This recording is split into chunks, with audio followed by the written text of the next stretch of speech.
How's this sounding? A little lower? I know. I'm a smart ass, right? Right, right. So you're all of you that are old know me, but there are new people here too, and welcome. This is a very safe place.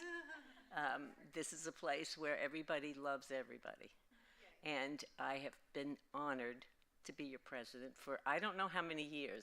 Does anybody? If anybody has an idea? Probably more than that because a couple of them were pandemic, and we did enjoy the Zooming, even though everybody didn't. But I'm very glad that I've had an old friend step in, who is going to take over for me and bring a whole new vision and new energy. And so this is my last evening as your president, and I want to introduce Brenda Pinnock.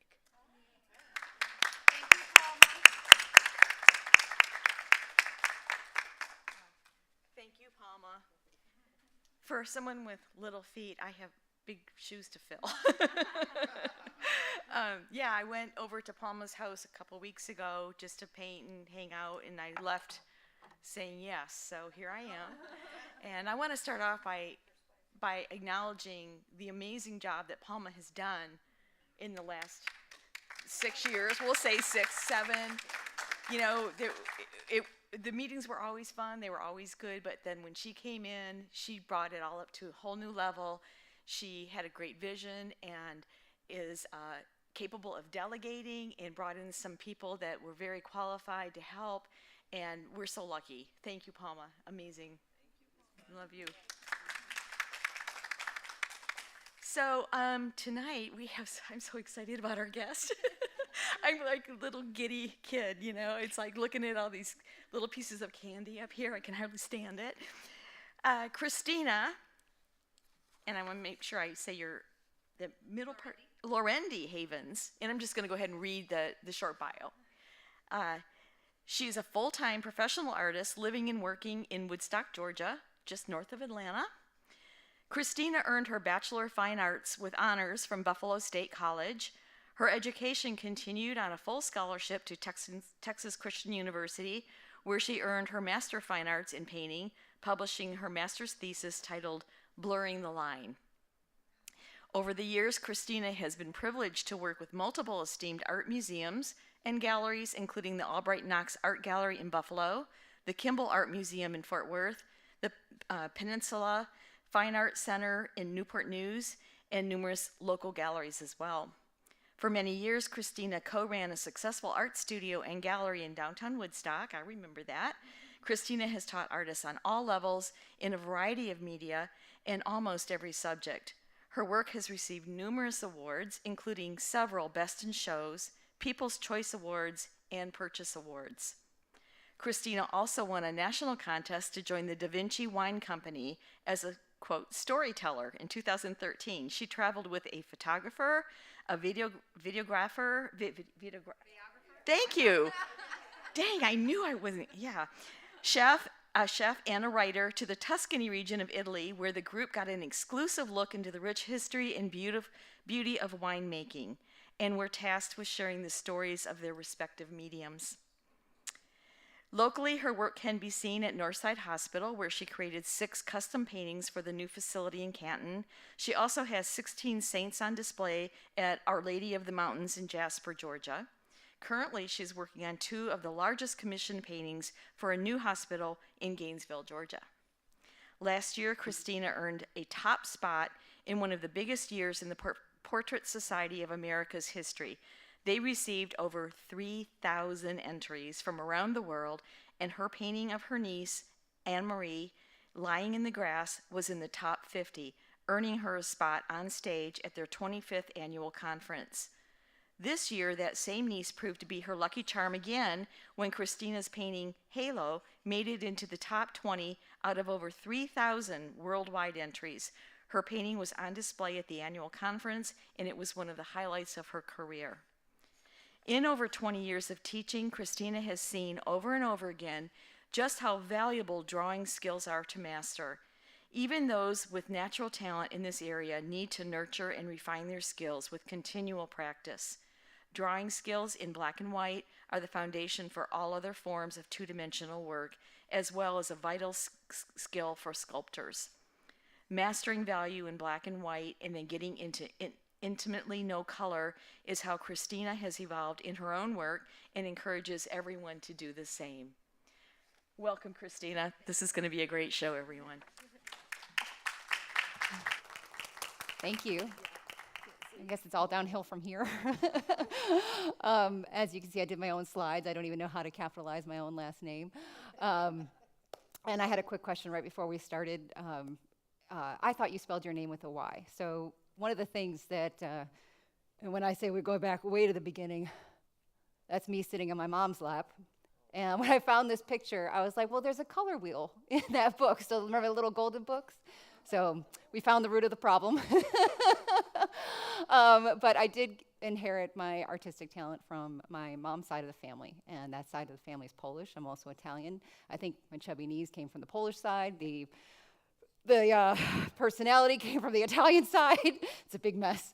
But to honor the Polish side of my family, and the way that my grandfather wanted my mom to spell my name, he wanted it Krystyna, and my mom thought it wasn't popular enough to do it with the Y. So I signed my artwork with the Ys to honor my Polish heritage, and that's why I'm very confusing. But yeah, that's all where it started. I want to start going back about 20-something years. This is an older portrait of my niece, Alicia, and it'll come full circle when we end at the portrait that was just in the Portrait Society conference. I realized I apparently do my nieces in yellow. But I think that there's a lot of things that have changed in my portrait work through my experiences with figure drawing and drawing from the live model, and I'll be able to show you that with some of these slides. This is also an older piece of my son, so this is probably 17 or 18 years old now, a watercolor. I don't do a lot of watercolor anymore. I like the variety you can get in oil paint, but I just want to kind of show you a couple older pieces. And then talk a little bit about drawing. And what I'm going to do is try to go back and forth from talking a little bit about previous work and then showing some demos on a couple different canvases. So life drawing is vital. To draw from the live model and understand form and how to translate a three-dimensional form onto a flat surface is absolutely crucial. This one, I did develop a surface that I really liked working on for larger format charcoal drawings, and this was a panel that was primed with gesso and modeling paste so I can get all those textures, and then I can rework the drawing over and over and over again. I could actually sand away back to the white. So again, with all the texture that you see on that, that's building the surface up before I even started the drawing. Depends on the board. If it's an unprimed board, I'll have to have 2 or 3 layers. If I get a primed board, I can do it with 1 or 2, and I mix in modeling paste, gesso, and then I think it's a clear medium to get that texture. This one here, you can see that. As you're drawing from the live model, though, you start to realize how important the direct light source is so that you can see the form on the model. This one here, losing edges, finding edges, looking at the large. I think does this also have a pointer on it? So, oh, Cheryl might have a trauma response because Cheryl's one of my students. If she was on the other side of the room, I'd have my pointer. I go, Cheryl, what are you doing right there? Don't do that. I know I'm not on your side of the room, but you better stop doing whatever you're doing right there. Sorry, Cheryl. So anyway, now I have a pointer. But in contrast to those other ones that took me a little bit longer, this was done from the live model, and I believe it was only an hour-long pose. And the thing is, when you're in front of something and it's fleeting, and you're putting down quick marks, and you're trying to get the big forms, you don't have time to overthink it. So there's 2 things coming together here: is your knowledge and history of working with the figure, and your immediate response to what is in front of you. I just found out one of the other top 20 artists. I hope I say his name right. I know the last name is Hayakawa. Hiroshima, I think, is the first name. But he said that he's been showing this one to his students, and he didn't even realize it was me. So he was like, I show this to my drawing students all the time. The other thing with immediate being in front of the figure, and this is a pastel on toned paper, playing with color in the values. If you've ever seen Margaret Dyer do a demo, she talks about the same type of thing, where you can play with color in the shadows and in the light as long as the value is correct. So if you can understand value and then translate that into color and hold your lighting story together, then you're going to have much more success in creating form. The other thing is too, though, with these quick things, and sometimes at a figure drawing class, I would get 3 or 4 done in a night. And that immediacy, and again, this like not preciousness to creating these pieces, I really found myself being free to play with line, play with color, play with edges, still getting an accuracy of form and the understanding of the model, but letting the color and the material play. And then I would start to do that in some of my oil paintings as well. So you can see losing some of the edges, like here, like I don't know exactly where her thigh is there, or where does the hip bone end, or where does the hair end and the arm begin. Another one here, just quick, again, looking at the big shapes. This is one big shape of light and one big shape of shadow. And what happens here is if any of that light, that same value, showed up down here, it would break the lighting story. So I've got to have one big form of shadow, the other big forms of light. Nothing here can exist down here, and nothing here can exist up there. It would flatten it out if it did that. Again, playing with color, shape, form. There's just a giant pretzel here. I don't know how Ellie did this. But again, losing edges, finding edges, playing with line, playing with shape, and then, again, this kind of immediacy that I don't get bogged down in the details and I'm getting the big picture when I'm in front of a live model. Again, white and dark chalk on a toned paper. Another oil study of the live model. Quick portrait drawings, too, from the live model. So if you're not comfortable doing a whole figure, if anything intimidates you, take it apart in small parts, okay? So one of the things, it was 20-something years ago when I was still teaching at the Peninsula Fine Arts Center in Newport News. One of the groups that came in was a Girl Scout troop. And they said they're coming in to make bracelets. So will you get the beads set up and let the girls make some bracelets? Well, the bead table went from here all the way to the end of the room. It was so many beads. There must have been 1 million beads on there. And I looked at it and I was overwhelmed. I was like, this is crazy. If these kids come in there and I say, hey, we're making bracelets, go pick out some beads, they're not going to be able to do it. So I had to break it down for them so that it wasn't overwhelming to look at that whole table. So I said, even before they started, I said, I want you to think of what is your signature color? And they had to think of what color. And now 1 million beads became 100 beads. They were just looking for that color. And then I said, you need to have one big bead for your centerpiece. I want you to find 10 medium beads to surround it, and then the rest can be little. And again, you took this big table that could have been overwhelming and could have been like, I don't know what to do here. And you just broke it down into smaller, manageable portions. And the same thing can happen when you're in a figure drawing class. If you are not ready to do the whole figure, but hands always stump you, then just go to the class and just do hands. If you're trying to do better portraits in your studio, then just go to the figure drawing class and just work on the portrait. Just because it says figure drawing doesn't mean you have to tackle the whole thing. So bite off what you can chew, one thing at a time. And I think that I'm going to take just a second to talk about going into color right before I start this, because this is a good time for me to just draw the beginning of this painting. I want to encourage you to, again, bite off a little piece at a time. So what I did a couple years ago was a whole series of small paintings on different types of surfaces using very limited palettes. And the reason for this was twofold, maybe 12-fold if I get into it. But anyway, at least twofold. I wanted to see what surfaces I liked the best, and I really wanted to understand what colors I had to work with and how they worked. So in oil painting, what I really love is that you can get transparent, you can get opaque, you can get thin, you can get thick, you can do layers, you can do, you can take away, you can carve into it, you can slop it on. And once you start to break down something into a small chunk, again, Maybe you want to study complements. So you just get yellow and purple out. Yellow, purple, a little bit of white, and maybe a clay board. It's not a canvas, it's a harder board, very smooth surface, and see what textures you create, what you can do with a transparent versus opaque, what range you can get from the darkest dark to the lightest light when you only have 3 colors on your palette, and just see where that goes. And if you do enough of these small studies, if you bite off a little bit at a time, when you get to the bigger pieces, the bigger pieces in your studio, you have a language that nobody else is going to be speaking. And you're going to have a voice that's very unique because you understand all the pieces that you're bringing together.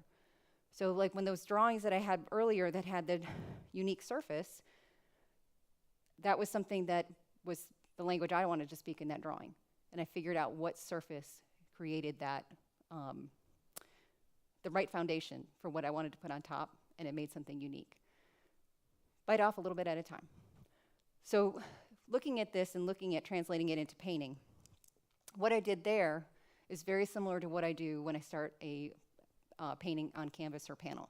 I'm using a little oil-primed linen panel. I think, Brenda, we were talking about this brand. It's a very affordable brand. It's a Centurion or DLX linen. We both ended up having these. We were painting the tallest Santa Claus I've ever seen.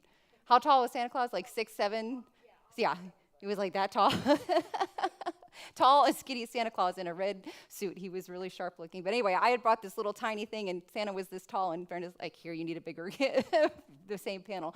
But these are very affordable. If you haven't tried painting oil and linen, look those up and give those a shot. I'm just going to start with blue and transparent red oxide. So I have a French ultramarine blue and a transparent red oxide on my little panel here. Just going to start with 2 colors. Both of these are transparent, and both of these are dark. And I'm going to try to keep that transparency when I start this little sketch.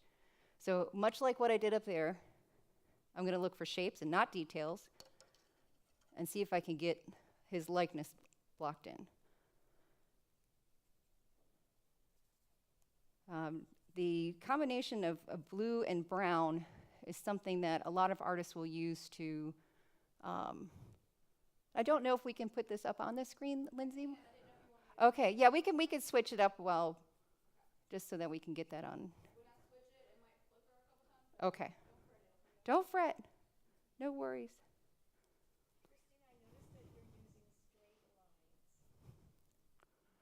Okay, so painting is like golf. It's all about angles and distances.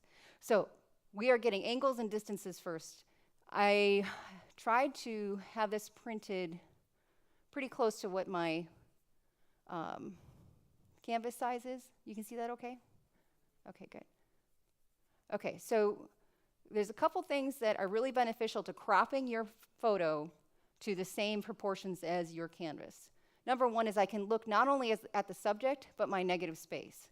So while I'm drawing this in loosely, I'm not only paying attention to the angles and distances on his face, but also the proximity to the edge of my canvas. Because if this negative shape matches this negative shape, then I know everything's going to end up in the right place.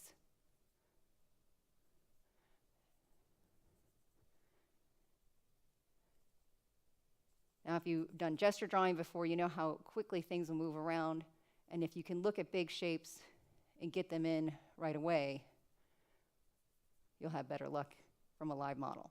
So I'm kind of keeping that feeling here. I'm not going to lock in really any edges. I just want to get proportion, placement on the page. Does anybody know what the hardest thing is to change in a painting when you're kind of halfway through? A third of the way through? Composition. I get gold star for you. No more lasers at Cheryl today. So composition is the hardest thing to change later on. So in this beginning stage, again, looking at where, even when I crop this in my photo program, so if you know that you're doing a 16 by 20 portrait and you have a photo in your computer, go to the 4 by 5 crop tool and play around with the composition first and make sure that you're getting your source photo to the same proportions as your canvas so that you can use those negative shapes to your benefit and that you're paying attention to composition right away. So much like that drawing we were just looking at, I'm not making any definitive edges. I'm just looking at big shapes. I did not go in and start with the eyes. So there'll be some artists who probably have done 6 billion portraits who can go in, know exactly where the eye is going to go, and then build it all the way around, almost like a bullseye, and then they can just go around and around and around and around. If I did that, I probably would have the cheek off the side, or I'd lose an ear or something like that. So I need to look at the big shapes, the big composition, the big story first. Again, no eyeballs. No eyeballs yet. I was lucky enough to sit with Carrie Dunn for a few minutes at the portrait conference last weekend, and he was doing a wonderful little demo, and there were no eyeballs yet, just the big shapes.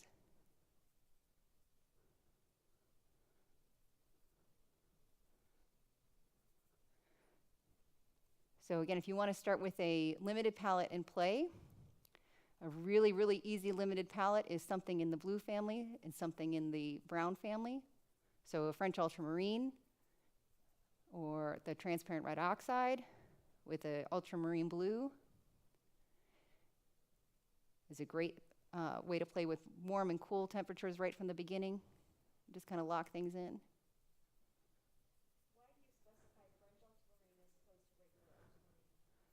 That's a good question. I don't know. Is that what it was, Palma? It's just fancy. I feel fancy. I feel fancy. That's what I want to do.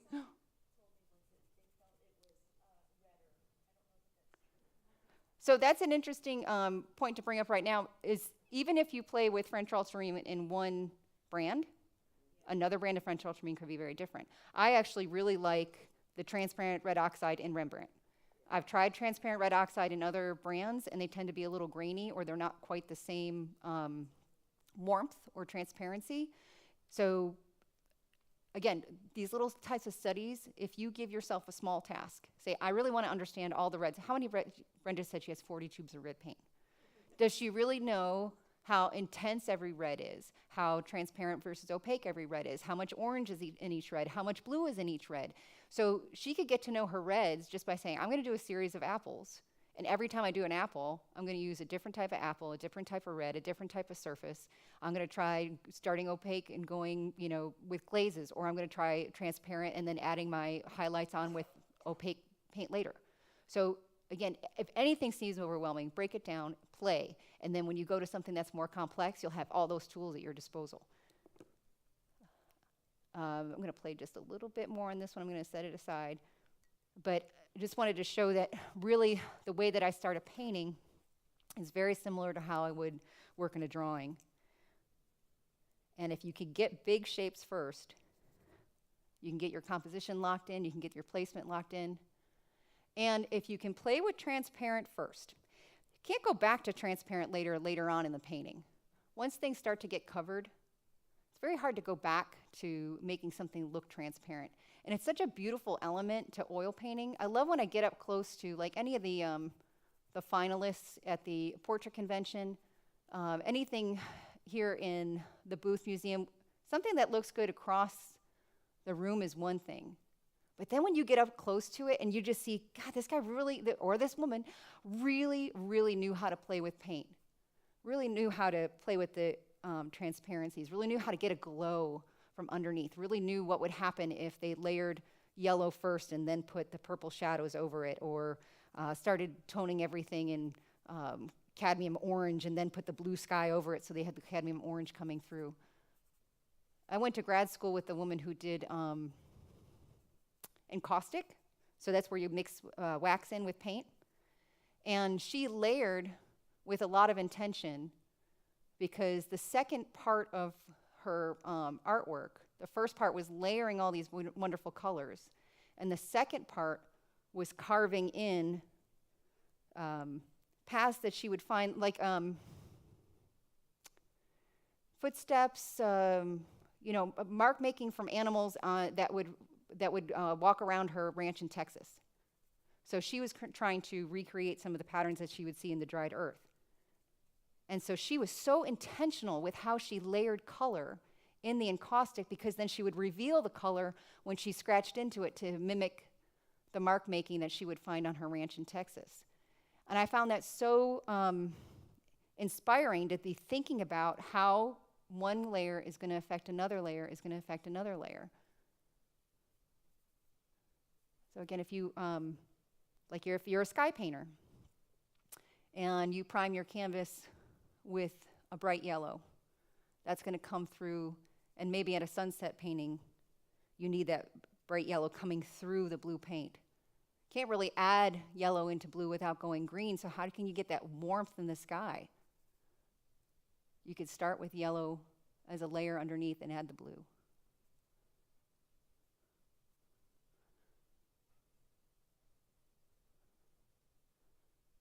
Okay. There's a wonderful Harley Brown, did I say that right? It's Harley, not Hurley. Harley Brown pastel portrait upstairs in that temporary exhibit.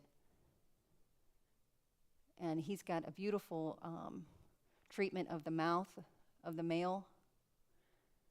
He's such a good example where the upper lip is defined and the lower lip is almost lost.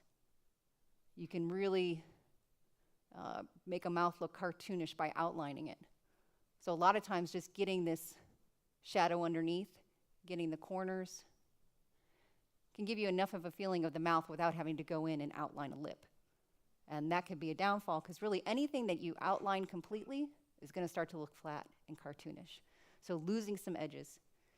A good buddy, Chris Meadows, who has this method called SVEC, shapes, values, edges, colors.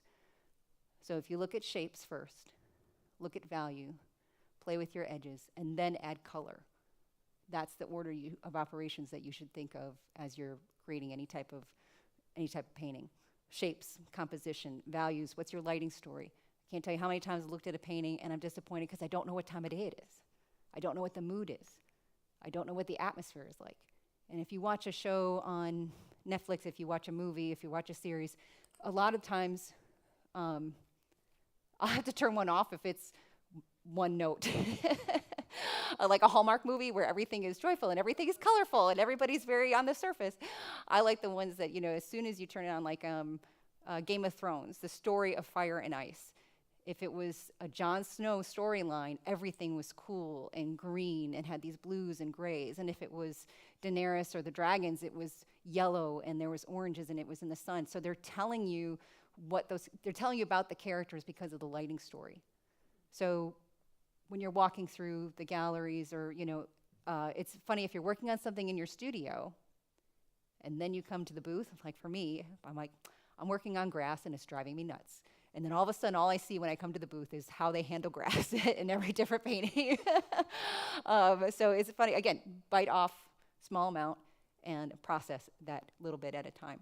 But anyway, shapes, values, edges, colors. Thank you, Chris Meadows, for that little memory device.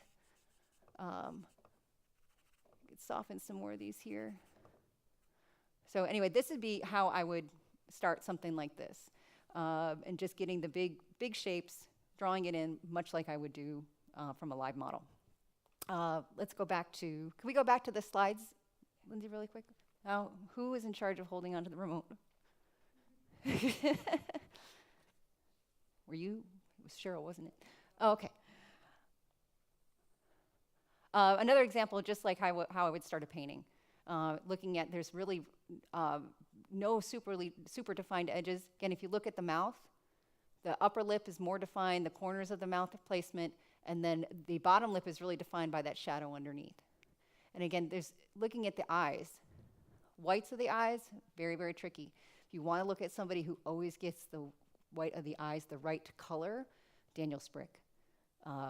He borrows colors from everywhere else in the skin tones to bring them into the white of the eye, and he's brilliant at it. So if you think of, again, of my first painting of Alicia, the curly hair, the yellow, my niece in the beginning, oh, her eyes, the whites of her eyes were so white. I'm so embarrassed. Again, big shapes, losing some edges. This was kind of the first time I really experimented with building up a surface. So this is on paper, and it's big paper, but I had put some modeling paste on the paper in order to change the texture. And this was actually a rather large drawing. And this ended up being a great drawing. I sold the original, and then I must have sold, I don't know, like 1,000 prints of this thing on Etsy. Again, another example of just being quick in front of the model, getting large shapes. Love this, like the zigzag. What was the big, what's the big story here, this big zigzag shape? That was so good, I put it in twice. Okay. Another one again, toned paper, white and black. So if you want to start with a middle value, again, if you're not a quick drawer, start with a toned paper and bring in your white and your black, and all of a sudden you've got 3 colors to work with, or 3 values to work with. Again, just so much fun. She had these great boots on, and just the drapery and the bench, and you know, it's still her. I still know that this is Denise. It's the character of that model, but I had so much fun playing with different line qualities, and you know, the big shapes in the background, playing with just that highlight on the edge of her hair and just a little hint of an earring. That one was a pastel, yep. Another figure drawing. So again, going into oil painting, working from the live model, trying to keep that same looseness, that freshness, and that immediacy. Getting the colors fresh, right, and in place. You can't do painting from the live model unless you've done drawing from the live model. So you gotta get your butt into a studio and get some of that done. Playing with the paint here, just kind of losing an edge. You almost don't see anything of her mouth here. I don't know where the hair stops and where the background begins. But then where you have this focal point, you see edges are a little sharper, the contrast is a little higher, the reds get a little warmer here. So it's like you could kind of tell where the focal point is, because we're losing everything around. If you were here when Michelle Dunaway did her talk in the gallery, she was talking about the bullseye metaphor. So you have a focal point, and then as you spiral around from the focal point, or that bullseye, every ring around that gets a little less focused, a little less precise. So that's something that Michelle talks about with her students quite a bit. These are, again, talking about playing with surface. I loved watercolor pencils, and this was on a very sanded paper, and I could kind of move the watercolor pencil around with just a little bit of water and get a variety of edges and shapes.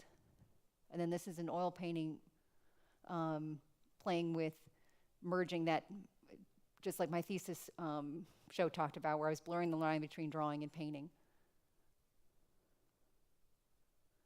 And look at the unification of the shadow shapes, and then the unification of the light. And just being very careful not to bring any of those colors here into the shadows so that the lighting story stays consistent. This is from a self-portrait. I loved the lighting in my old studio. It was a really inspirational space, and I found this black prom dress at an antique shop a couple doors down. And I love the way that the light hit the folds and the layers of the dress. I always wondered if somebody like my studio partner was going to walk in while I'm doing this. I had the tripod set up. I had my, trying to figure out the lighting, and I would set my timer to take like 30 pictures, and then I'd go and set the timer, run over, get in position, move my hands a little bit as the camera was going, and then I'd go back and go, did I get anything? And if I didn't get anything, I'd try again. So it's a good thing I had a private space to play with all that. But I did get some good shots. And again, this is on that textured surface, so taking a drawing to a different level. How can I make these big black spaces interesting? And by starting on a textured surface, I could play against the surface. I could go in there with more mark making. I could just leave it this kind of weird amorphous area and not get any more detail in it, because the texture itself is so interesting. I don't need to do anything else. Another one from that same series, playing with that transparency of the dress. I think I was working out more then too, because my back muscles look really good. I'm glad I have this documented. And then this is a detail shot. So up here, where you see these little scratch marks, that's actually me going in with an X-Acto knife and carving into that surface and taking out some of the black. So again, but you don't see any really strong lines delineating this. It's about shapes coming together and creating form. This is probably one of my favorites of that series, with again, that light coming in from the window in the studio, which was so beautiful. And a fantastic model and a great surface. So one of the things that I think my students get from me as they progress in classes is they really start to look at their source photo with a lot more discerning eye. And, it's like the person who comes in, and I've had this before, where they want to paint their kids' or their grandchild's school picture, and it's like that, the full smile, the lighting is, very flat, and I'm like, you're making your life harder. I want you to, having something, again, can you tell what time of day it is? What is the mood you're trying to create? What is the personality that you're trying to capture? So if you can work with great lighting and beautiful model, interesting surface, you're starting to bring all the good, good ingredients together to make the perfect painting.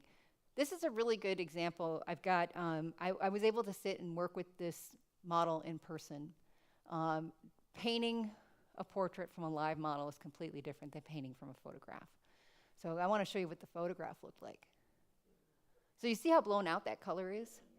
It's like, and with a camera, sometimes what you have to do is take a photo in several different settings in order to get all of the light correct. So if you've ever taken a photo at night and the sky's really bright, you'll either get a blown out sky or you'll get a really, really dark landscape, right? So you could touch different places on your phone screen, tell the phone what light you want it to focus on. So it's like you'd have to get like 2 or 3 photos just to get all the color right, so for when you go back in the studio. Now, I work from photos in the studio all the time, but I've learned by painting from the live model what kind of local colors I'm supposed to have, and I can kind of recognize when I take a photo what's missing from the photo versus the live model. So this was a good example too of playing with these transparent layers here, keeping it transparent there, and then moving into opaque and light after I got everything kind of where I wanted it. Again, thinking of all the drawings, able to lose edges in the hair, find some mark making. Again, where does the hair begin? Where does the background begin? And then my focal point. This is where my focal point is, and as I spiral out, I'm losing a little bit more detail, losing a little bit more of my edges, losing not as high contrast. And then this is up close on the eyes. I've never seen it this big before. But look at the presence. So this is a good example here too of not getting too caught up in detail, especially in eyes, man. We want to get sucked in there. We want to give them eyelashes. We want to give them the highlight. We want to give them the tear duct. We want to give them everything. Sometimes it's not necessary. And especially if it's in the wrong place, it's really going to throw you off. And not that I want to dismiss getting something drawn right, but if you think of somebody like C.W. Mundy, one of my favorite quotes of his is, the power of the suggestive is greater than the statement of reality. And I think that's you're allowing the viewer to bring something to a piece when you're not spelling out every bit of detail. And I think this is a fun thing too, because if they work this big, then I think I did okay. Because they should work from across the room. They should work at 3 feet. They should work at 3 inches. So Jeffrey Hine came and did some workshops at my old studio, and he talked about the 30, the 3, and the 3 rule. So 30 feet away, 3 feet away, and 3 inches away. And that, and you could test yourself. Put your painting on the other side of the room and see how it reads. Does it have the right lighting story from across the room? And as you get closer, is it making sense? And then as you get really close, are you satisfied with what you see? There was a piece that Yoko Ono did years and years and years ago. It was an installation, and it was this really, really tall ladder. And you had to climb the tall ladder to read this little tiny card that had one little word on it at the top of the ladder. And you climbed all the way to the top, and it said yes. And it's like, it should be worth it. The journey should be worth it. It should be worth it to walk across the room and look at a painting up close. Portrait of Heather Armstrong, Deuce. She was one of the first mommy bloggers. I did a bunch of paintings for her and her charity, and then a bunch of paintings for her family, including this one. This is her fiance. And this is, to me, a great example of all those things coming together that, she had a beautiful reference photo for me to work from. The surface, you could kind of see up here, I had created some texture on a wooden, it was a panel, but I put layers of gesso on it because I wanted to have some texture on the panel, just like those drawings where I wanted the drawing to have some interest. And then love the lighting story and everything. So when everything works together, you can make a great painting. I don't do a lot of commission work right now just because I don't have these arguments anymore. Maybe I need to get to a certain level where people come to me and say, I trust you. Heather was one of those people. She was so grateful to her because she would send me a picture and she goes, I trust you. And I sent her some pieces that I'm sure she was like, oh, had no idea this is going this way, but I like it. But, when people insist that you work from a particular photograph and it's just not a good photo, it takes you so much longer. It's really, really hard to turn that ship around. I've gotten to the point where I have to turn some away. This is one of my favorite models. Obviously, this is my daughter. She had found a little bird on the ground. Trying to think of how big. I think this is 16 by 20. Looking at the position of the ear, we were really lucky to have Shane Wolf at the portrait conference, and he did a little 20-minute talk about the importance of the placement of the ear, and especially with a tilt like this, getting that ear right.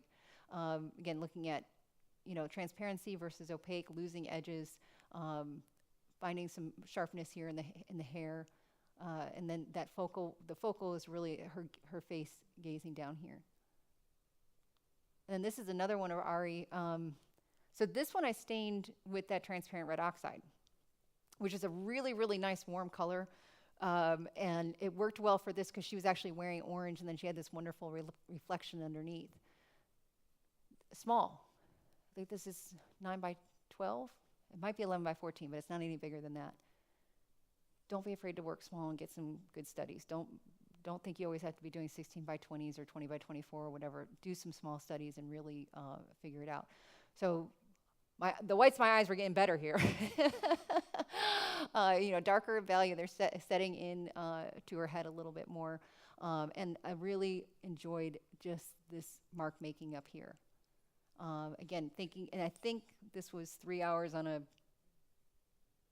weeknight. The kids were doing their homework at the kitchen table, and I was sitting there painting. So I had a nice photograph. I had a good surface to work on. I had a good lighting story. Everything kind of came together, which was really nice. This is an example of me trying to go limited palette with a portrait. I'm going to switch this one out for a second here. I loved her hair, the shape of her hair. It was just this sculptural element that was just absolutely fantastic.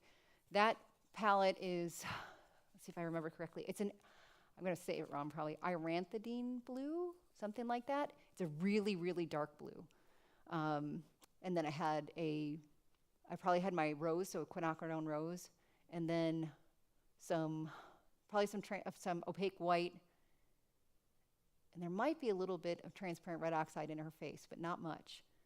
But keeping it really limited, almost like the drawings, and working in some playing with the paint.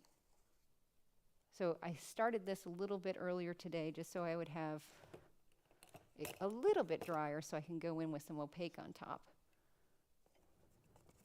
But if you want to find interesting people to paint, this was both of these guys were from a event somewhere in downtown Atlanta. Took my young daughter and her young friend. I don't think her parents ever found out, so don't tell them. But it was we were doing yoga and meditation and stuff like that. So these two young girls were like, everybody's dressed really funny down here. I'm like, yeah, but they have great faces. They let me take their picture. So this is, you can see coloring here. If we could switch back to my canvas real quick, Lindsay. Thank you so much. I'm going to need one of these to take home so that when I'm directing my children, I'll be like, I'm going to need somebody to do the dishes right away. So, I don't know if this authority transfers anywhere else. I don't think, I know, right? We might have figured something out. So I started this one earlier today with a purple. What purple did I have? Let's see if I brought it. Oh, if you know me, you know that purple is my weakness, and I've had a lot of purples at home. So this was a cobalt violet, and then I brought in a little bit of ultramarine blue when I was just trying to make this a little bit darker here. Let's see. So if I've got purple on there, she's got this beautiful yellow hair. let's play with kind of complements here. Let's work with a little bit of yellow with these purples. And I have some of the pardon me? I'm pulling out cadmium yellow deep. So with the deep, I can use, I don't have my white with me. I have brilliant yellow light, which will work just fine. But I can get a couple different yellows out of that. Can't go really make the yellow darker with the purple or it'll get dirty. So starting with the darker yellow, I can make that lighter and just playing with what's on here. I love the combination of this big frizzy hair and then these black glasses, and she's got these gorgeous red lips. Let's see. So I've got transparent, dark, sinking into my canvas. And now I want to have light and opaque sitting on top. I'm going to play a little bit with, let's see, I'm going to put some more of that purple out so I can shift this color.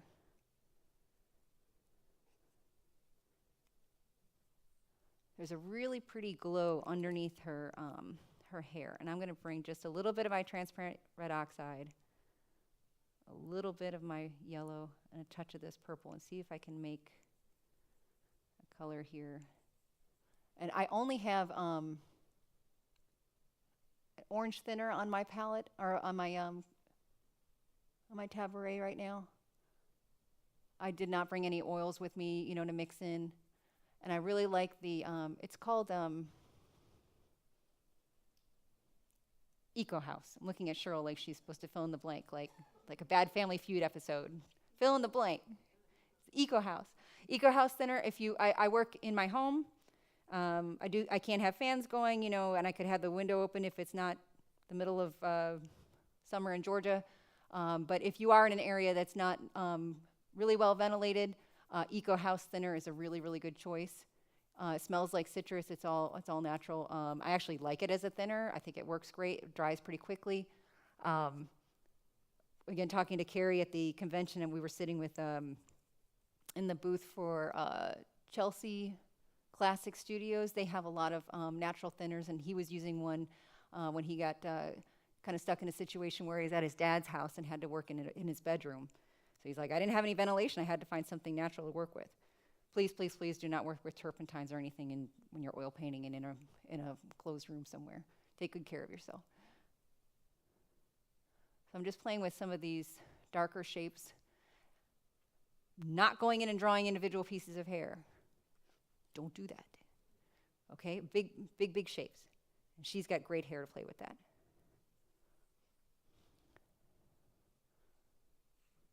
Susan Lyon did a fantastic demo. She's playing with a lot of colors, a lot of invented colors, and her demos at the Portrait Society were absolutely fantastic, very similar to what I was playing with the little pieces over here, figuring out what colors work well together. She was doing both oil and pastels and did some fantastic demos with these limited palettes.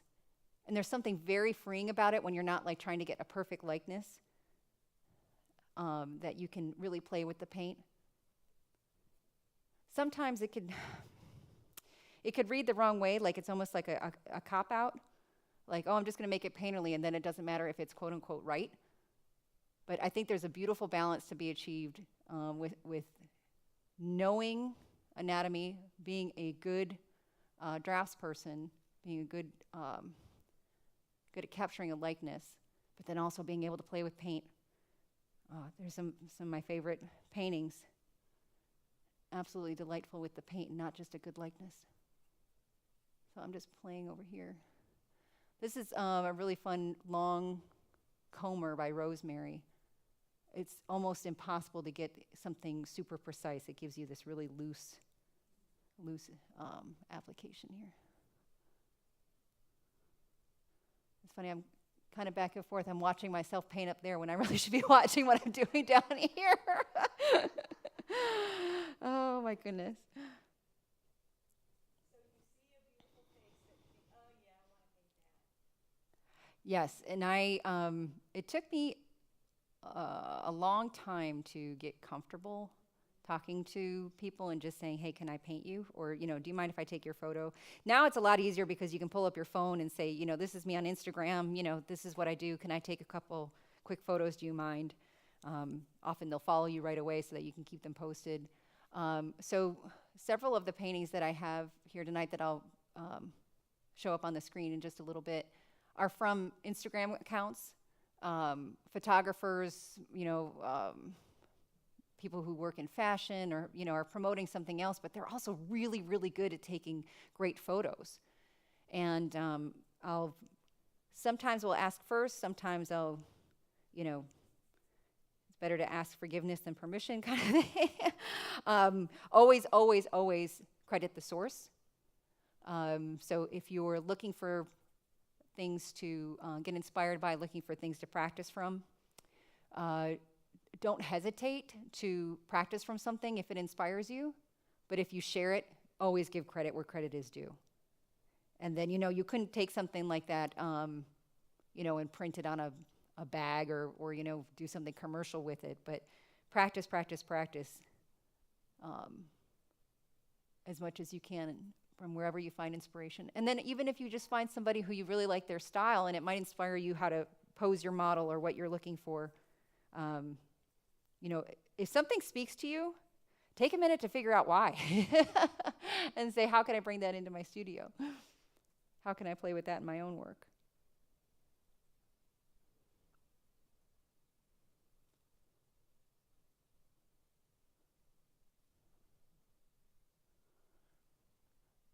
So I'm thinking the same way that I would if I was in front of the model and only had a short while to play. How do I make this interesting? How do I capture her likeness and make this something I would want to look at over and over and over again?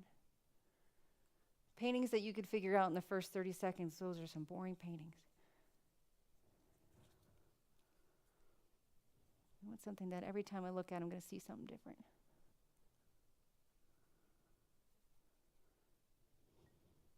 I really haven't touched any of my white paint yet, so everything that I'm putting on here is just these pure colors or slightly mixed with each other. No light color yet.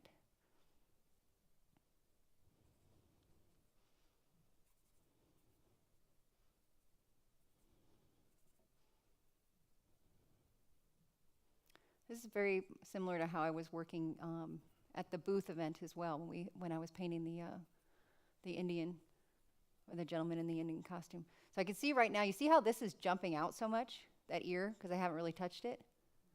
So this whole area of this photo, you see how dark all of that is? It reads as one large dark shape. You can tell that this is the wrong value because it's jumping out at me. I can get that detail in there, but I gotta get the value right. So if you're familiar with, a stretch of like the 1 through 10, the value scale, right? Let's say 10 is the darkest. I'm working down in here, and I can maybe do value 6, 7, 8, 9, or 7, 8, 9. And I have to trust that value 7, 8, and 9 will give me enough variation to get this ear in there and still read like it's in shadow.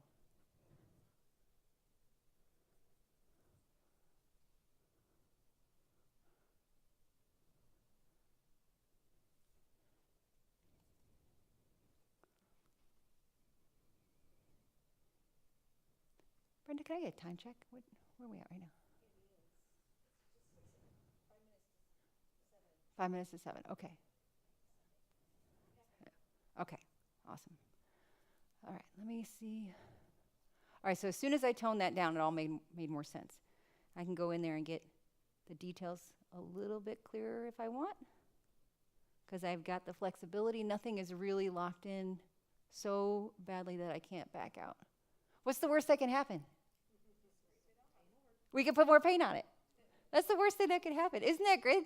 Out of all the stuff that happens to us day to day, what's the worst thing that could happen? We got to put more paint on it. No big deal. We can handle that.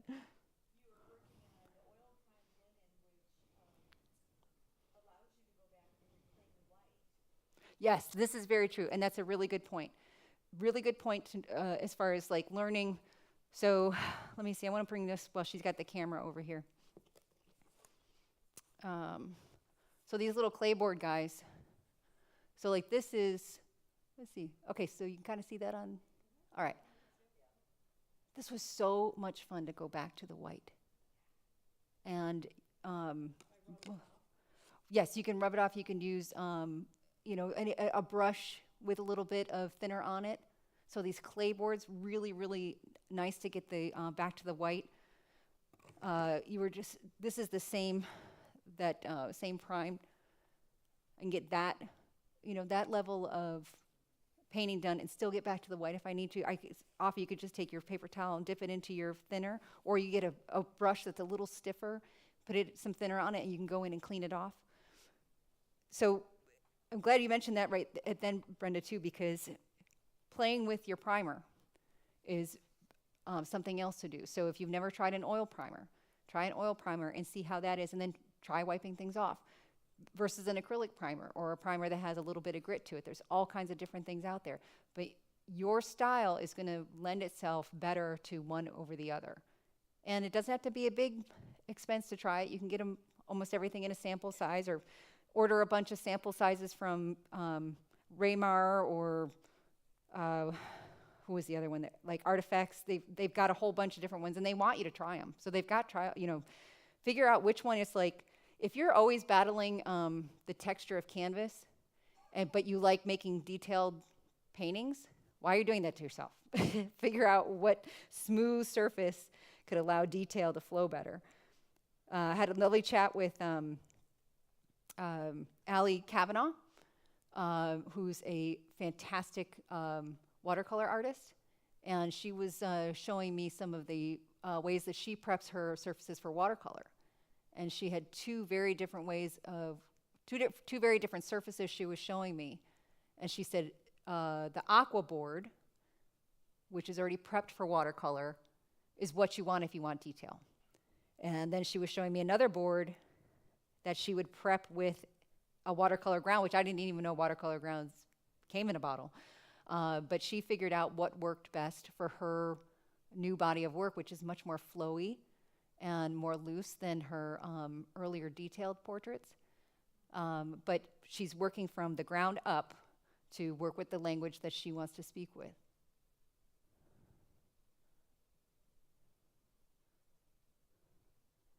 I realized that while I was I was trying to discern how many pieces to bring as far as showing on the screen. And I was like, oh my gosh, I have done a lot of stuff. And I find that my biggest leaps have been when I have a series that are the same size. So doing something like the little 6x6s over here, that really helped me understand color and composition and how I wanted to create layers and create interest with my paint. I did a series of 10 by 12, which is kind of an odd size, but they were all of scenes of downtown Woodstock. And doing that many on that size and really understanding composition and how it was almost like building a puzzle piece, because they were very intricate with lots of people and backgrounds and trees and cars and everything was in there. And it's like how to figure out composition being key, not the details, because if I had it, again, a little to the left or a little to the right, I wasn't going to capture the scene I wanted to get. But that was 30 pieces, all 10 by 12. The paintings at the end, the piece that I got into the Portrait Society this year was a bunch of 8 by 10s. I think I'd even called Cheryl because there was like these pile of 8 by 10 panels at one of the thrift stores that we frequent. And I was like, Cheryl, you got to go get these panels. So I brought some home, put some oil primer on them. And then I had this window of time where my husband was working every day, my son was at school, and I had enough time in the studio to actually sit and think for 5 minutes before somebody asked for a hamburger or something. And just having these 8 by 10s lined up and just saying, I know know the size I'm working on. I know how this panel works because of the primer that's on it. I know how I want to start. I know what, I want to do a transparent. What kind of transparent do I want to start with? How am I going to layer the color? And just setting, set a parameter and take all those vast choices down to a few, and you'll be amazed at how fast you can move forward.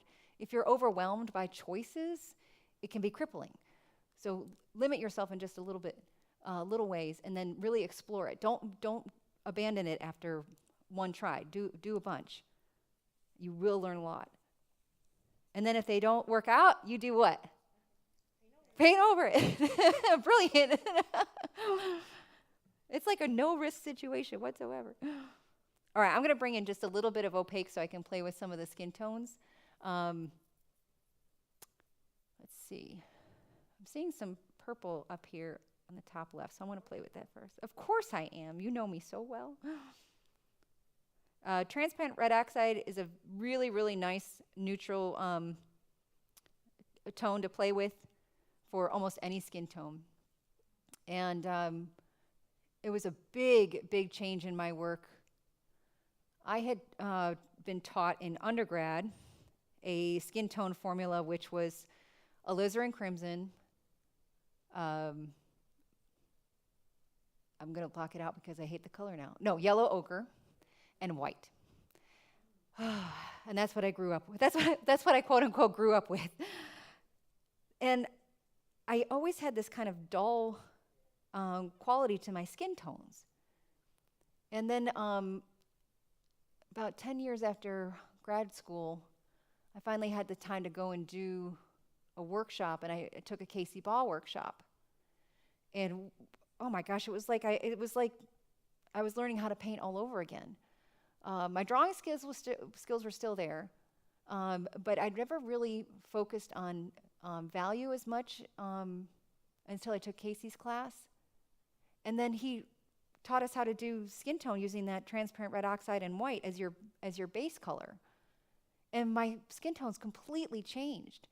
Yeah, I didn't realize just how dull yellow ochre is. And the thing is, you can always dull something down. It's really, really hard to brighten something up. So if you're finding that in your skin tones that they seem flat or they're just not radiating, like, skin has got this life in it, right? There's blood flowing through it. You're getting flushed, or especially your ears where they have these wonderful cadmium colors. Start with cleaner colors, and then you can always dull them down. Carrie Dunn, who studied under Nelson Shanks, when he came and did a workshop at my studio, his skin tone formula started with cad orange medium and white. Which is actually a tiny bit too bright for my taste. But again, you can always dull the color down. And so for years, I feel like I had been starting with a really dull base coat for my skin tones. And once I changed that, my painting changed. So I highly, highly recommend, if you have a chance to study with somebody a week at a time, go for it. If they're coming here to do a lecture, come watch. Because what happens is you get the freedom to experiment.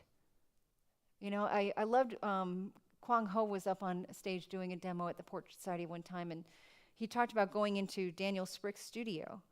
And he's watching Daniel Sprick paint with a fan brush.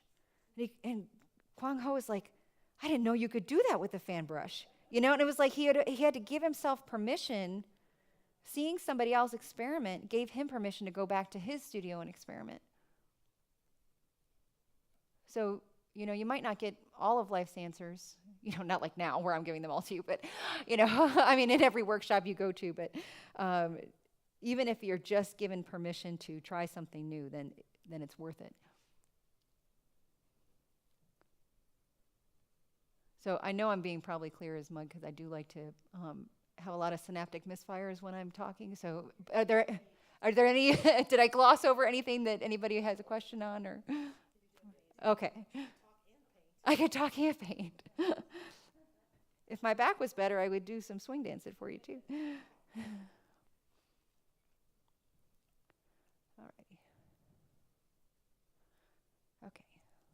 I want to get just a little bit more of the white covered and let it set while we go back to photos. And so I'm going to switch brushes here, go a little bit bigger, kind of block in. Yes, I do like walnut oil, so I'll use that quite a bit. I just didn't bring that with me tonight.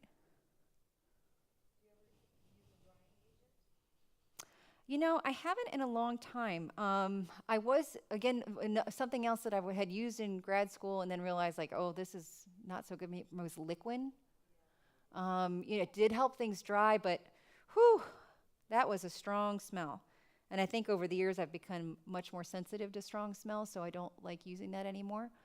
Trying to think if there's anything else that I use as a drying medium. In Georgia, it's kind of funny because it just depends on how our weather is. But sometimes things will dry so fast when we have hot, dry weather here. I don't even feel like I need a medium in anything.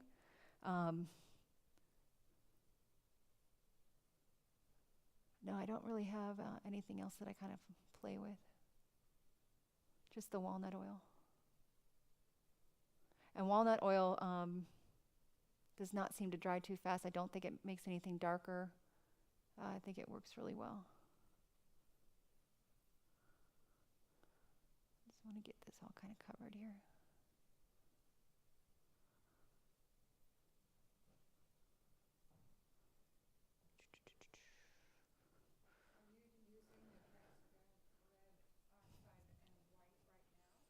So yes, I have the transparent red oxide, and this is actually a brilliant yellow light. Forgot my white, so it's a slightly different than what it would just be transparent red oxide and white. But value-wise, it's really close. So if our values can hold together, we can make this work. I have faith in us.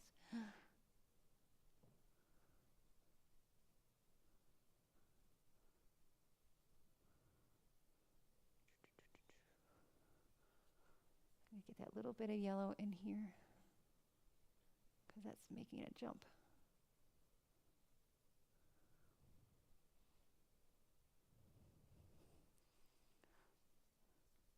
Okay, so I did bring a little something that where did it go? I spoke too soon. Oh, there it is. This guy.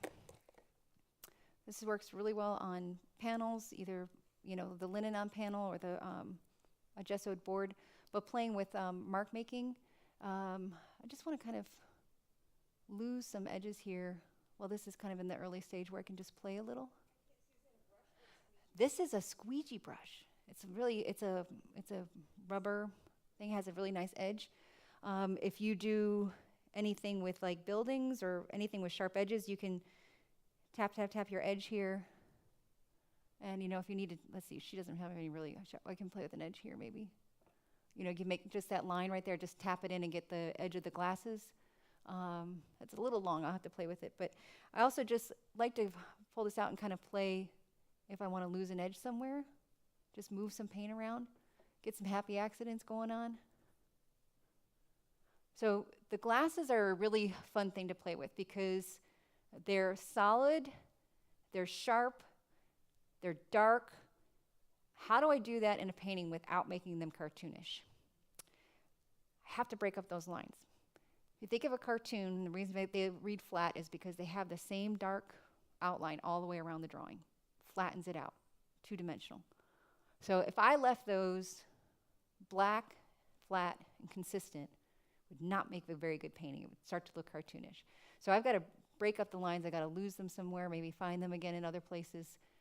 Talk about like scratching in. This is a good edge. You can go back and scratch in a little bit if you want to take the paint away. So I can find maybe here on this edge. So that was taking paint away. That was not putting paint on.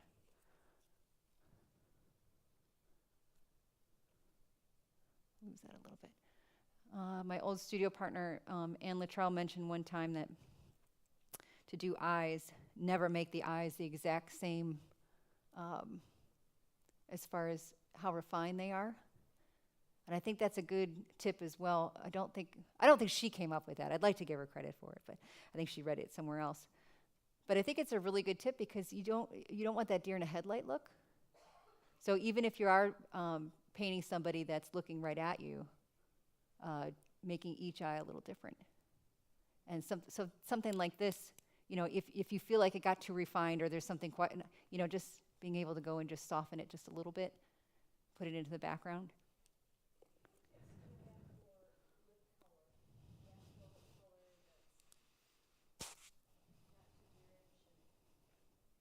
So she's a tricky one because she's got lipstick on.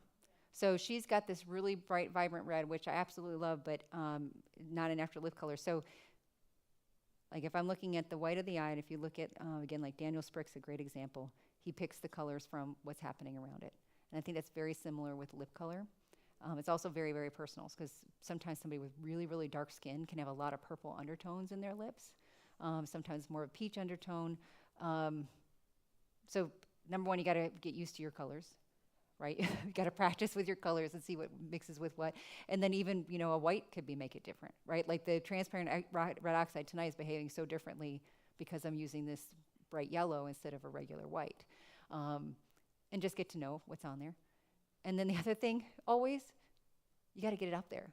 You got to see what it works for anything, right? Any color you mix on your palette might not be right when you get it up on the painting, because it's, if you're working on a gray palette, like I've got a gray thing here. So this is going to look different on this paper versus what happens when I put it up on a white canvas. You're either going to have to add more red, you're going to have to add more yellow, or you're going to have to add more blue. And the thing is, you just feed it in there. Watching somebody like Jeff Hine, why am I putting this up here? Anyhow, watching somebody like Jeff Hine, he's fantastic because he'll mix right up here. He won't mix it down on his palette. If he thinks it needs more blue, he'll just mix up a bit of blue and then just feed it in. He won't actually mix a whole new color. He'll just figure out where, he's like, well, that needs a little bit more blue in it. I'm going to go bring in the blue. I kind of like that color for a background. Let's see.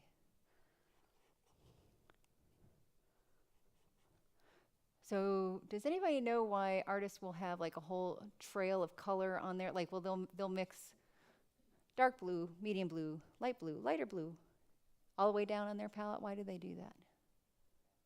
For values. So if I'm working on her forehead, especially this light area here, and I want to make this color right here more blue. If I go just to my blue and bring it up there, what's going to happen? It's too dark.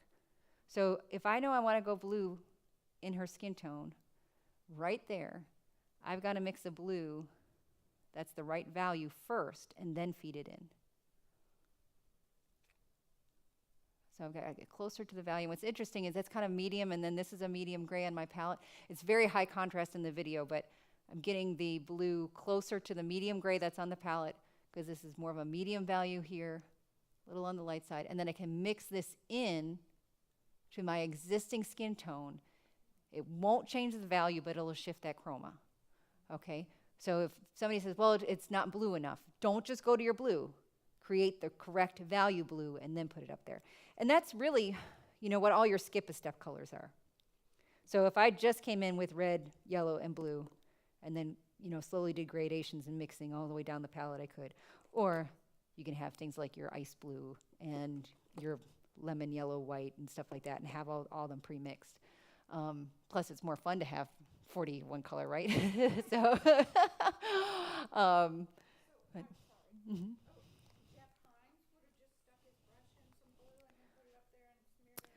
Doing what as long as he got his value right. So what's funny is like Jeff will have a palette that's like got 127. I've made fun of him for it. So far every year it's what I do at the portrait conventions, make fun of how many colors he brings. But he has a whole rainbow. And the reason why he has that whole rainbow is because he loves color, but he knows that he's got to get the value right. So he could mix it every single time, and he's good enough with color that he could, I watched him sit down at students' work over and over and over again. He knows how to mix color from whatever you've got on your palette. But he's also so good, and he's done so many pieces. If you talk about a guy who's done series and series and series and series, he knows color, and he knows what he needs to dip in and where it needs to go. Got a lot of radiant colors on there. So if I had like my radiant turquoise on here or my radiant violet, which is very, very light, I would just have to scoop it and put it right where I need it to go. When you're working in a limited palette, you've got to find that value and then put it on there. Does that make sense? Yes. Okay. I know I had a point somewhere. Did I make a point? I think I made a point. Okay, good. Good. It was valuable? Okay, good. Yeah, value. Womp womp. I'll make the dad jokes tonight, okay? I should have said, if you're playing along at home, you may drink anytime I make a bad dad joke.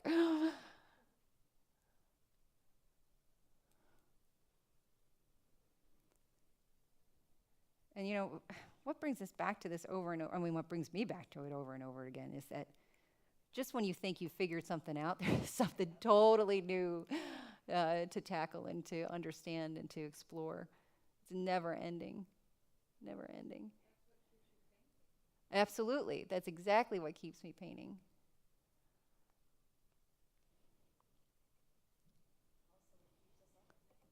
True, true. Very, very true. Okay, let me just take a second and step away from this and go through a couple more paintings. Mostly because I can't feel this hand anymore. It had the death grip on everything. Alrighty, whose turn was it to watch the remote? Here we go. Okay, it's a group effort. We'll find the remote. Okay, so back to that one. Yeah, don't be afraid to talk to interesting people when you see somebody who's got a cool look to their face. Stalk them a little bit, you know, don't be creepy. Don't tell them I sent you, but she actually was a professional model. I met her at an event. I had her come to the studio. She did some group poses, and then I took some more private shots of her. This is from a Casey Ball workshop. Again, playing with the edges, very limited palette. And again, skin tone is predominantly the transparent red oxide and white. I love how much you get an idea of who she is without even having to see her face. You know, does this still qualify as a portrait? I don't know. Can I bring up something? Sure.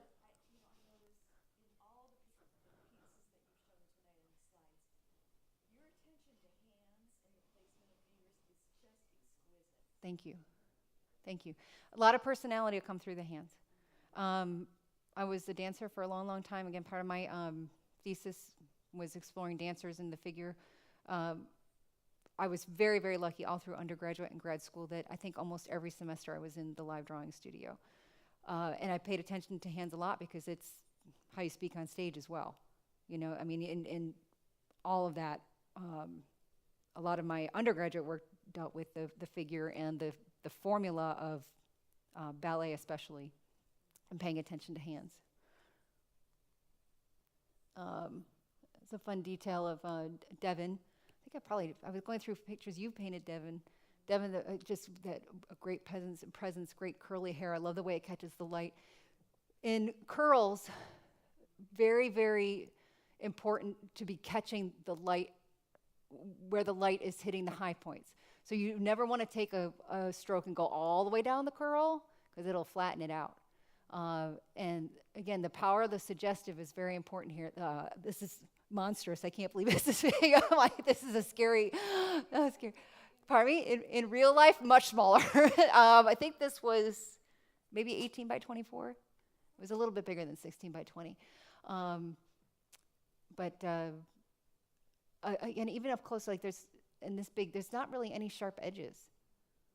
All these colors are kind of almost like layers of spaghetti. Another shot at that one.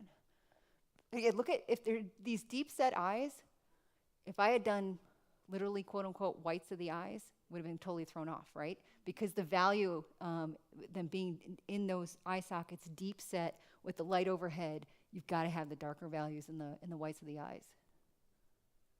This is my two kids playing. This was before they got sucked into digital media. I think my favorite is still that he's got this Lego head poking out of his pocket here. And it's really hard to tell here, but again, getting to know color. Oh my God, this orange, this plastic orange. I don't know if you've ever done a beach scene or something where some kid's got like a green bucket or a pink bucket or whatever, trying to get that ridiculous plastic color in paint. And of course, I did it with all these things on the table. But I loved the lighting story here too, with the lights coming in the blinds and how it hit the bookshelf over here, and then it was playing against the stripes here and the stripes here and the stripes here. I mean, it's just colorful and fun and lighthearted, and everything just kind of lent itself to that story. So the palette, everything is all about, youth. It's almost like a Crayola box of crayons being spilled out. This one is big. I think it's 36 by 48. I think it's 3 by 4. It was in the Marietta Metro Montage a few years back. Very, very similar approach to what we're kind of playing with tonight. These are all dark and transparent, very loose, very drippy.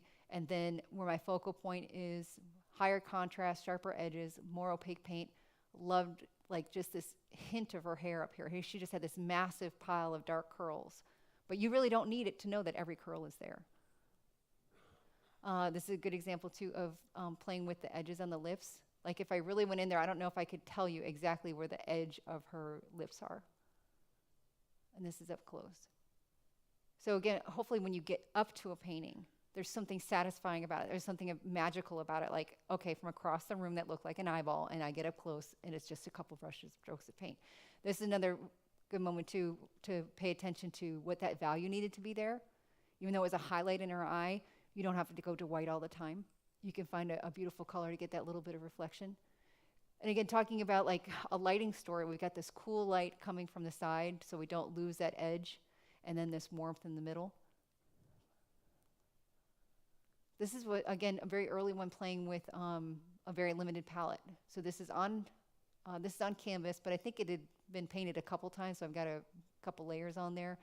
But getting really, really lost in the darks, and then just finding a little bit in the light. And I think this is something similar like when I did this little study and I thought, okay, I'm only going to use warm colors and see what I can get.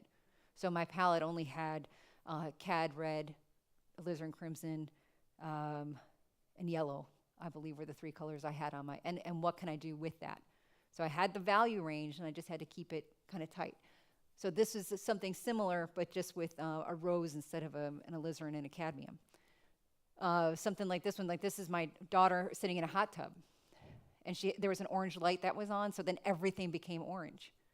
And so I got to play with just some few oranges, like going back to that dinosaur that was in that other painting. Like I got to know every orange out there, trying to find the right orange for that dinosaur. I tend to really, really like Permalba. I like the creaminess of it. I like how easy it is to mix. There's some other there's some really beautiful transparent or marble whites that if I'm trying to get a really smooth transition, especially on like kids' faces where you don't get like a really pointed nose or a sharp jawline. They're just all round, right? So getting some of those transitions, I really like some of the transparent whites if it needs color but needs to be really soft. That's where I tend to use that. But I do like Permalba. Again, being able to play with that light in the studio that I had, this is from that same, sessions where I was talking about the drawings earlier, and just getting this really interesting, this was the cool light from the window, and then I was sitting on a warm wooden floor so that I would get this warm light reflected under my jawline. Okay, I'm going to go through real quick. Okay. All right, we're going to go fast. Same series. Oh, I have a couple doggies in here. Why this one worked? All the colors worked so good together. So I really love this composition, this commission. Older. So this is kind of a bridge between drawing and painting. This is a painting, but just in black and white. Very similar to the way I would handle a drawing. Again, talking about series. Sorry, that one is really out of focus. The whole series of just skulls. Get yourself a really cheap skull, especially if you're working on portraits. Getting proportions right and playing with it. You see, I just did different lighting stories, play with the jaw, because the jaw is actually broken on my skull, so I was able to move the jaw. This was one of the pieces that got a best in show one time. That same purple dress that I had bought from the building a couple doors down had this beautiful purple underlay. And so when she was sitting in the sunbeam and going through these layers, it was really nice. The detail, look how there's no detail there. It's just a indication of, and her face actually in real life is only maybe 1.5 inches tall, because that's I think 24-inch tall painting. It looks really big here. Another great model that was at an event, she was actually getting body painted, and so she had Frida Kahlo on her chest, and I asked her if I could, her features are gorgeous, But this was another, I probably only had red, yellow, blue on my palette, and white, and just playing with those gorgeous colors. And if the lighting works, if you get a good photo to start with, you're going to have such an easier job painting something. This is a lot of fun just to play with color again. Really small study, like 5 by 7. And what I've loved learning in this one is that if I started white and I used my transparent, this was a rose, I think it was a quinacridone, that color, that vibrancy that comes through transparent quinacridone rose over white, and I believe it was an oil primer, is so different than what you get if you had an acrylic primer or if you've toned your canvas. So now I know that if I need that color somewhere else, I know exactly how to do it on another painting. Again, very limited, very similar to what I was playing with down here. This was just transparent red oxide, the fancy name blue. I think I had, I don't know, I had white out there, and there was one more color. I think it was a rose, but 4 colors. But the lighting was there. The lighting was there. Get your good photo. Very, very similar to the ones where it's just kind of this bridge between drawing and painting. This is my son. I liked the juxtaposition of him, you know, up against this gate, and I wish I had a detailed shot of that one. Just some other portraits I've played with. She's very sweet. Good lighting on this one. You know, it lets me see the shape of her nose and the shape of her cheeks, and that the white on the collar was a lot of fun, because look at how different the whites are as they travel along. Which one? Oh, and I had to use the dark purple, the Purple Lake. Remember? Purple Lake. Purple Lake's a great color, especially if you do dark brown hair. If you ever try to get brown darker and you go to like a black, and then the brown just becomes really flat, Purple Lake is a great color if you have to make brown hair darker. Some more little. This is a small self-portrait. It's only 11 by 14, so it's crazy seeing it this big. Same black dress, same playing with that light source from the window, and just, you know, allowing lots of edges to get lost, playing with the shapes in the hair as shapes, not as individual strands of hair. This is a slightly earlier moment in the painting, and I'm really glad that I took this shot when I did, because it kind of trains my eye to look for places that I wish I had left. You know, like if I really like that transparency, or if I really like that freshness, knowing when to not overwork something is really hard to learn. So taking progress shots can be really helpful, especially if you do have one of those terrible moments where you're like, oh, it was good 5 minutes ago. Now, another huge source of inspiration, again, talking about movies, series, this was from Game of Thrones, Tyrion Lannister. Sorry, I guess apparently 2 pictures. Look how important lighting is when you're taking your photos. That's a detail of his eye. So again, seeing that, I love working on a panel. I love having a panel that has a little bit of texture to it, because you actually can't get a sharp line. You look at something like the Reynolds paintings that are here. If you go up close, especially like in the tundra, all the dry grass and things that he's got in those paintings, there's not a sharp line in any of those grasses, because he starts on the textured surface. And I think he likes that quality to his paintings. And I love what my paint can do on those surfaces. This is Jon Snow from that same series. And again, looking at the cold, you know, look at the warmth here and the cold here. And this was in a very limited palette. Transparent red oxide, viridian green, white, and I think I had rose. But I have 4 colors out there.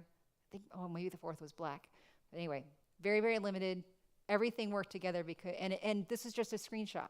So if you fall in love with something that you're watching on TV, do a practice painting from it. So this is like the last few here that I just want to show you. I feel like it's kind of showing how 3 important things are coming together.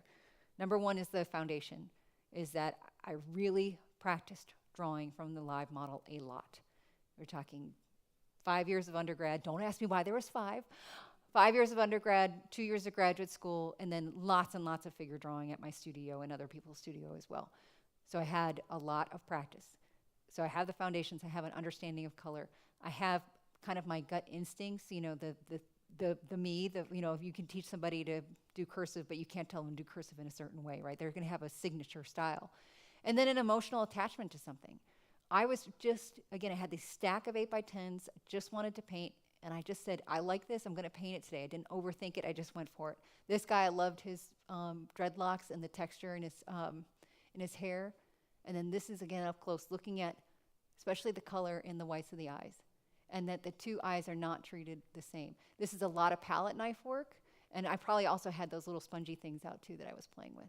This one I do have down here, and I think it's a really good example of playing with a limited palette and knowing what your paint can do, all the things that oil paint can do. Because this part right here in the glasses, that's a transparent layer from the very beginning.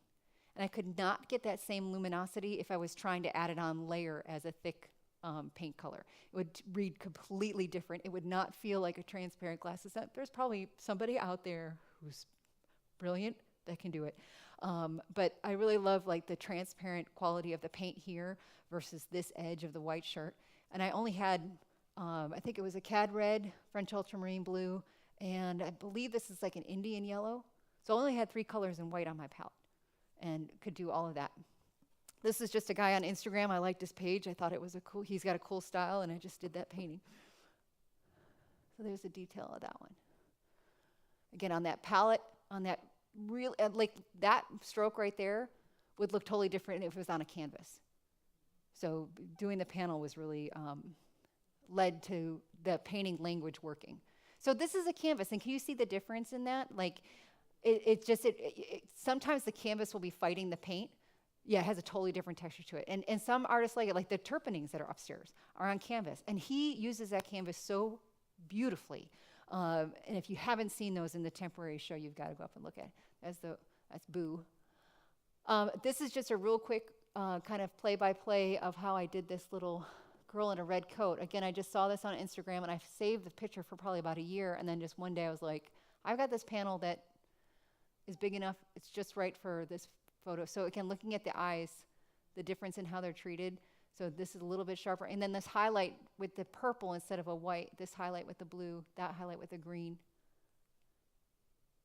And I loved, like, her hair was so fun to play with, again, those edges and like carving things in. And then we've got softer edges on her nose and on her lips and on these shadows here. This is a really, really fun one to play with. And then her mom bought it, which was nice. Again, from another Instagrammer, she does vintage clothing. And then she's got this beautiful hair and coif, and then the way she poses everything is so beautiful. So if you really want to know how to make your paintings better, really pay attention to good cinematography and good photographers. They teach you how to play with light. And now you're just going to have to take it a step further and play with the paint. Loved this little boy. Again, this is a very red, yellow, blue palette. And it's just variations we're in, but I loved that shirt that he had on. And I love capturing kids where they almost don't know the camera's on them. I love capturing anybody where they don't know the camera's on them. Oh, I must have liked that one a lot because I put it in twice.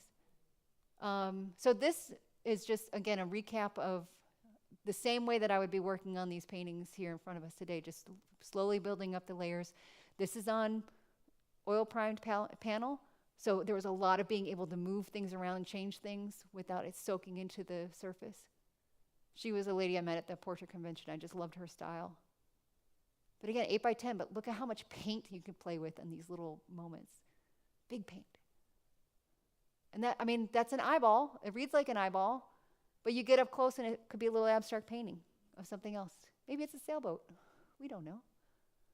Love this, the cool colors that I was playing with on her neck. Little progression here. Posted this on Instagram, just showing, again, big shapes. Detail comes later. Then on canvas. Again, Instagram artists that are absolutely incredible. She's a photographer, creates these beautiful stories. The lighting is always fantastic. And I just had to paint that one. Never throw a panel away. What's the worst thing that could happen? We put more paint on it. So this was an older painting that didn't work out. It put some oil primer. If you have any oil on it, you always got to put more oil. If you have oil on it, you can't go back to an acrylic primer. So get some good oil primer so that you can rescue some old panels. This was the painting that got into the top 50 last year. I just want to point out that these big shapes, even though they're grass here, right? It's almost like you got to squint at it, you got to unfocus, you got to look at what the big shapes are first, and then get into detail. This was so much fun to play with temperature shifts in the light versus the shadow. The grass, I've never had so many different greens in a painting. Playing with the blades of grass and just change it, like the way that the light here was so warm, and then over here it's just this really subtle, cool blue. And again, talking about if you have to bring in color into your skin tone.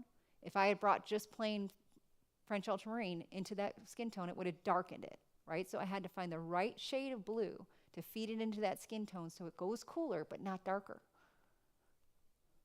The little 6x9 I donated last year. The reason I brought this one is because I caught these two girls at two different moments. This was at a Civil War reenactment.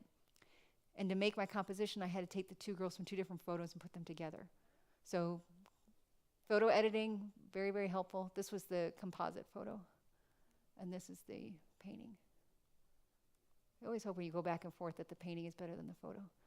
This one will be downstairs in the exhibit that's coming up. This is another one. I just want to show you, again, she wasn't paying attention to me. She didn't know I was taking her photo. This was at the Civil War reenactment. Love the combination of the colors.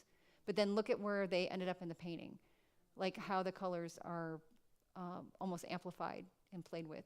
Colors in her hair, like she just got blonde hair, but finding those colors up here, as long as the value holds, I can play with whatever color I want in there. And not just because I have this cool microphone, but because I really can. This guy's also going to be in the show that's opening up here on the 14th. So this was the original photo, and this is the painting. So I think it's showing that, again, I can work from a photo, but with the amount of experience and play that I bring to it, I can take it somewhere else. And I'm always hoping that my interpretation is a little more interesting than the photo. Just some little samples of doing limited palettes, playing with, these are famous people. Pull up this, and these were all black and white. So the original photos that I was inspired by were black and white. If you want to learn to play with value and color, black and white photo, limited palette, see what you can do. This one I just decided one side hot, one side cold. This is the beginning stage of doing something very similar with the limited palette. Okay, so this is my last one. So this is a screenshot, a frozen frame from a video that I was taking of my niece. If you've ever tried to chase children, it's really impossible. And if you get them to pose, sometimes they change their face. They just don't look like themselves. So I stopped this video right at this moment because I loved this moment where just this was catching the natural sunlight. And then this was that beautiful reflected, like she's in a yellow slide. And I loved everything that happened here. And then this is the painting that got into the top 20 this year. And it's just a little 8x10. Thank God I had a woodworker who's a neighbor who built me a big frame. And it looked good at the convention. But everything came together in a really, really beautiful way on this day. I had this 8x10 lined up. I knew I wanted to paint this photo. The husband was gone for the day. The teenager was gone for the day. And I just got to sit and paint. I had the skills to do it. I had some natural, inclinations of what I wanted to do. And I loved the subject. So when those things all happen, I think magic happens when you're in front of your easel. I was really blown away that this one got into the top 20 because you're talking, 4 foot by 5 foot paintings, big monstrosities, famous, it's like I was in the same room as Daniel Sprick, okay? But, it's even just getting ready for this and seeing the drawings and things that I've done in the past and where I've come and what I've been all brought together, I'm really, really proud that this painting made it into that show, and it meant a lot to me. So I don't know how much time before they kick us out, but I am blown away. I am just blown away. What a wonderful presentation. Oh, thank you. So informative and fun and inspiring. Thank you, Christina. You're it was very wonderful. welcome. Thank you So very, very good. much. Mm-hmm. So, Is there anything I can answer real quick before they kick us out? That means they did a good job. I'm just interested on your drawings.